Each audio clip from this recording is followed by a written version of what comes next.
Hello friends, എല്ലാവർക്കും ഹാപ്പീസ് cook ബുക്കിൻ്റെ പുതിയൊരു എപ്പിസോഡിലേക്ക് സ്വാഗതം. ഇന്ന് ഞാൻ വന്നിട്ടുള്ളത് പാൻ കേക്കിൻ്റെ റെസിപ്പി ആയിട്ടാണ്. വളരെ ടേസ്റ്റി ആയിട്ടുള്ള ഈ ഒരു പാൻ കേക്ക് എങ്ങനെ തയ്യാറാക്കി എടുക്കുന്നതെന്നാണ് ഇന്നത്തെ വീഡിയോയിൽ ഞാൻ നിങ്ങളായിട്ട് ഷെയർ ചെയ്യാൻ പോകുന്നത്. അപ്പം നമുക്ക് വീഡിയോയിലേക്ക് പോവാം. പാൻ കേക്ക് തയ്യാറാക്കാനായിട്ട് ഞാൻ ആദ്യമായിട്ട് ഇതുപോലൊരു ഗ്ലാസ്സിൽ 3/4 ഗ്ലാസ് അളവിൽ മൈദ എടുത്തിട്ടുണ്ട്. മെഷറിംഗ് കപ്പിലാണെങ്കിൽ 1 കപ്പ് മൈദ വരും. നമുക്കത് ഡ്രൈ ആയിട്ടുള്ളൊരു ബൗളിലേക്ക് ചേർത്ത് കൊടുക്കാം.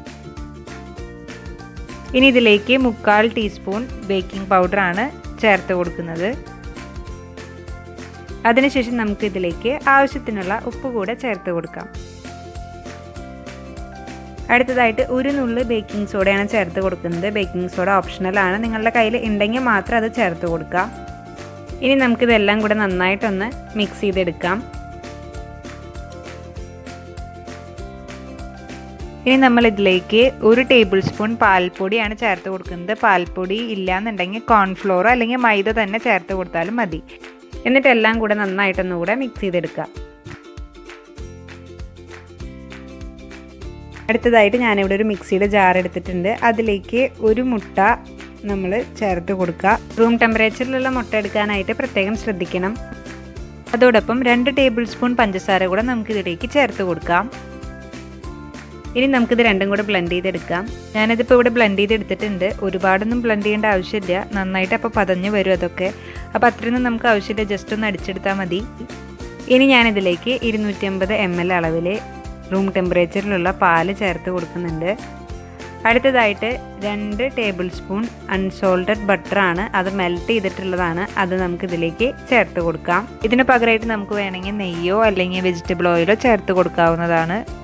അടുത്തതായിട്ട് ഞാനിതിലേക്ക് ഒരു ഫ്ലേവർ കിട്ടാൻ വേണ്ടി 3/4 ടീസ്പൂൺ വാനില എസൻസ് ചേർക്കുന്നുണ്ട്. ആ മുട്ടയുടെ സ്മെല്ലൊക്കെ ഒന്ന് പോകാൻ വേണ്ടിയിട്ടാണ്. അപ്പോൾ അതില്ലാന്നുണ്ടെങ്കിൽ നിങ്ങൾക്ക് ഏലക്ക പൗഡർ ചേർത്ത് കൊടുത്താലും മതി.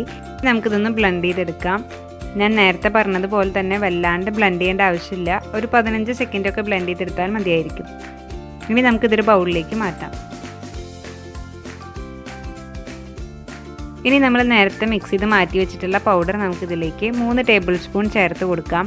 ഒരുമിച്ച് ചേർക്കണ്ട, കുറേശ്ശായിട്ട് ചേർത്തിട്ടാണ് അത് നമ്മൾ മിക്സ് ചെയ്തെടുക്കുന്നത്. അപ്പോൾ ഒരു വിസ്ക് വെച്ച് നമുക്കിതുപോലെ നന്നായിട്ടൊന്ന് ഇത് മിക്സ് ചെയ്തെടുക്കാം. വിസ്ക് ഇല്ലയെന്നുണ്ടെങ്കിൽ കുഴപ്പമൊന്നുമില്ല, സ്പൂൺ വെച്ചിട്ടാണെങ്കിലും നന്നായിട്ടൊന്ന് മിക്സ് ചെയ്തെടുത്താൽ മതിയായിരിക്കും. ഇനി നമുക്ക് ബാക്കിയുള്ള 3 ടേബിൾ സ്പൂൺ പൗഡർ കൂടെ ഇതിലേക്ക് ഇപ്പോൾ ചേർത്ത് കൊടുക്കുന്നുണ്ട്. അതുകൂടെ നന്നായിട്ടൊന്ന് ഇതുപോലെ മിക്സ് ചെയ്തെടുക്കുക.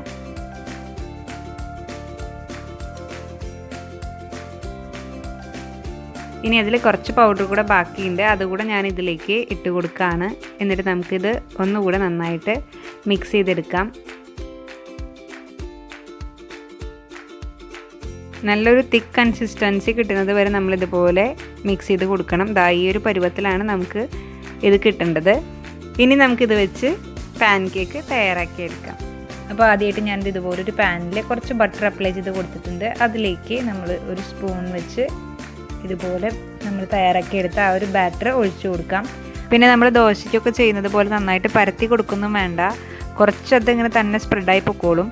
പിന്നെ ഇതുപോലെ ബബിൾസൊക്കെ വരുന്നതായിട്ട് കാണാൻ പറ്റും. അങ്ങനെ ബബിൾസൊക്കെ വന്ന് നല്ലപോലെ ആ ഒരു സൈഡ് വെന്ത് വരുമ്പോൾ നമുക്കിത് പതുക്കെ ഇതുപോലെ മറച്ചിട്ട് കൊടുക്കാം. ഈ ഒരു സൈഡ് കൂടെ നമുക്ക് നന്നായിട്ട് വേവിച്ചെടുക്കാം. ഇപ്പോൾ 2 സൈഡും നല്ലപോലെ വെന്ത് വന്നിട്ടുണ്ട്. ഇനി നമുക്കിതൊരു പാത്രത്തിലേക്ക് മാറ്റി വയ്ക്കാം. ഇതുപോലെ നമ്മൾ ബാക്കിയുള്ള ബാറ്റർ മുഴുവൻ ഇതുപോലെ നമുക്ക് ചെയ്തെടുക്കാം. ഇത് നമുക്ക് വേണമെങ്കിൽ, ഞാനിപ്പോൾ ഒരു മീഡിയം തിക്നെസ്സിലാണ് ഈ പാൻ കേക്ക് ഉണ്ടാക്കുന്നത്. നിങ്ങൾക്ക് നല്ല തിക്നെസ്സിൽ വേണമെങ്കിൽ അങ്ങനെ നിങ്ങൾക്ക് ചെയ്യാവുന്നതാണ്. മൂടി വെച്ച് വേവിച്ചെടുത്താൽ മതിയായിരിക്കും. അപ്പോൾ നമ്മുടെ പാൻ കേക്ക് ഇവിടെ റെഡി ആയിട്ട് വന്നിട്ടുണ്ട്. ഞാനിപ്പോൾ അതിൻ്റെ മീതെ കുറച്ച് ബട്ടറിൻ്റെ ക്യൂബ്സ് വെച്ച് കൊടുത്തിട്ടുണ്ട്. അതുപോലെ തന്നെ കുറച്ച് തേനും കൂടെ ഞാനതിൽ ഒഴിച്ചു കൊടുക്കുന്നുണ്ട്. നമുക്ക് ഈ പാൻ കേക്ക് ചോക്ലേറ്റ് സിറപ്പിൻ്റെ ഒപ്പം വേണമെങ്കിൽ കഴിക്കാം, അല്ലെങ്കിൽ ഇങ്ങനെ ബട്ടറിൻ്റെ ഒപ്പം മിക്സ് ചെയ്ത് കഴിക്കാം. ബട്ടറും തേനും വെച്ച് ഇതുപോലെ മിക്സ് ചെയ്ത് കഴിക്കുമ്പോൾ ഒരു അടിപൊളി ടേസ്റ്റാണ് കേട്ടോ. അപ്പോൾ ഒരു തവണയെങ്കിലും നിങ്ങൾ ഇതുപോലെ പാൻ കേക്ക് ഒന്ന് ഉണ്ടാക്കി നോക്കിയിട്ട് തേനിൻ്റെയും ബട്ടറിൻ്റെ ഒപ്പം ഒന്ന് കഴിച്ച് നോക്കണം. മാത്രമല്ല കുട്ടികൾക്കും മുതിർന്നവർക്കൊക്കെ ഒരുപോലെ ഇഷ്ടപ്പെടുന്നൊരു സ്നാക്ക് കൂടിയാണിത്. അപ്പോൾ നിങ്ങൾക്ക് എല്ലാവർക്കും ഇന്നത്തെ ഈ ഒരു സോഫ്റ്റ് ആൻഡ് ഫ്ലഫി ആയിട്ടുള്ള പാൻ കേക്കിൻ്റെ റെസിപ്പി ഇഷ്ടപ്പെട്ടെന്ന് വിചാരിക്കുന്നു. ഇഷ്ടപ്പെട്ടാൽ തീർച്ചയായിട്ടും ലൈക്ക് ചെയ്യുക, ഫാമിലി ഫ്രണ്ട്സായിട്ടൊന്ന് ഷെയർ ചെയ്ത് കൊടുക്കുക. ഈ ഒരു റെസിപ്പി ട്രൈ ചെയ്ത് നോക്കിയിട്ട് നിങ്ങളുടെ കമൻറ്റ്സ് കൂടെ ഞങ്ങളെ അറിയിക്കുക. അതുപോലെ തന്നെ നമ്മുടെ ചാനലിൽ ഇപ്പോൾ പുതുതായിട്ട് ആരെങ്കിലും വീഡിയോസ് കാണുന്നുണ്ടെങ്കിൽ സബ്സ്ക്രൈബ് ചെയ്യാനായിട്ട് മറക്കരുത്. സബ്സ്ക്രൈബ് ചെയ്യുമ്പോൾ തൊട്ടപ്പുറത്തുള്ള ബെല്ലൈക്കണിൽ ഓൾ എന്ന് കൂടി എനേബിൾ ചെയ്യുക. അടുത്ത ദിവസം മറ്റൊരു വ്യത്യസ്ത റെസിപ്പിയുമായിട്ട് നമുക്ക് വീണ്ടും കാണാം. താങ്ക്